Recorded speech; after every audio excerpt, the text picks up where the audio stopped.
সব সময় আল্লাহর কাছে এই দোয়াটা যেন আমরা করি, আল্লাহ কিয়ামতের দিন তুমি আমার হিসাব নিও না, আল্লাহ তুমি আমার বিচার বসিও না, আল্লাহ তুমি দয়া করে আমারে মাফ করে দিও।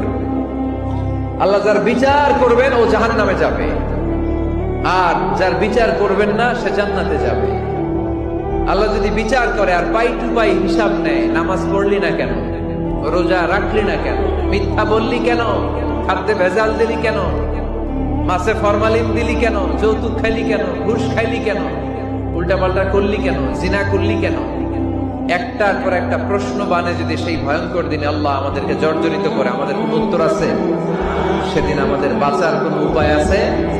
তাই আমরা সবাই আল্লাহর কাছে দোয়া করবো, আল্লাহ কোনো বিচার টিচার মানি না, কোনো বিচার করতে পারবো না, দয়া করবা। কথা কয় না? কি করবে? এবার আওয়াজ করে বলেন, বিচার চান না দয়া চান?